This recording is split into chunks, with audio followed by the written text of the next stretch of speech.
The bright lights of Broadway have gone dark because of the COVID-19 pandemic, costing thousands of jobs and more than $1 billion in lost revenue.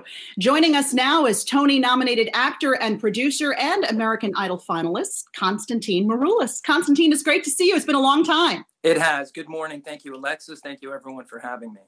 Let me start just by asking, I know this pandemic has been devastating for so many, but give us an idea of what it's meant for you and your colleagues in the Broadway community. Well, as you know, on Broadway, we work under the strength of our great union, the Actors Equity Association. I think it's probably the only union in the country that has 100% unemployed right now. We've been absolutely decimated by this pandemic, of course, but we're such a beautiful community. We stick together, we lift each other up, and we will be back for sure. But there are some major concerns. At first it was just a few weeks. We'll be back in April, whatnot. I don't think any of us that are truly locked in ever thought that was the case. There are just so many factors, and it's not just about the actors. There's so many jobs at stake here: front of house, stage crew, designers, production, not to mention the thousands of theaters across the country that are affected by this, the awards seasons that help fuel and promote the shows and whatnot, and just so many jobs in danger of perhaps never coming back, because some of these shows absolutely just won't be able to withstand this hit right now. Yeah, we've already heard of a few of them. I know Frozen said that it's going to have to be closing. Look, 15 million people went to Broadway alone last year. There's talk that maybe theaters will open up in January. What's your thought on that? What are you hearing? Definitely what I'm hearing. I will say this: some of the greatest creative minds and finance geniuses in our business are working day and night at this problem. So much of it is how do we get these people to the bathroom? How do we, you see how Broadway shows line up before a show. Thousands of people in the streets, neck and neck, whatnot. So many tourists coming in, so many restaurants that are fed by our business. It's arguably the most iconic thing about New York City is Broadway, the shining lights of Broadway. Look, I think that's optimistic, but if we can, keep working hard on our plan to come back in early 2021, I think we're in a good place for sure. What do you think? Have you been in on discussions or heard about what it would look like and feel like for theater goers?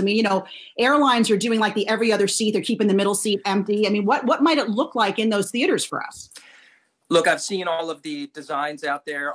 One of our greatest directors working today, Sam Mendes, wrote an incredible piece about theater in London potentially being extinct as a result of this if they're not bailed out in some way.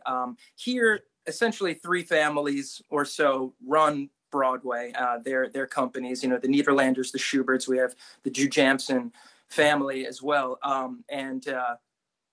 Look, I just don't think it's possible to do social distancing in the theater and have these expensive shows cover their gigantic overheads. We have some really big shows. They're very expensive. The union costs, and they deserve every penny of it. Believe me, our local one keep us safe. They're the best at what they do, and everyone deserves what they are worth. I just don't see a show being able to withstand that weekly nut, having people in every other seat or every other row. I've seen the designs. I've seen some of the concepts that might work for small off-Broadway spaces, that might work in the concert space at some point.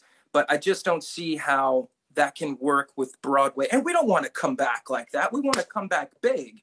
We want to come back the right way. So for me, it's interesting to sort of dream about that kind of concept, but I just don't see how that can really cover, our costs and keep everyone paid, unless these shows are willing to really cut, production value, cast members, and then you're running into all sorts of other issues.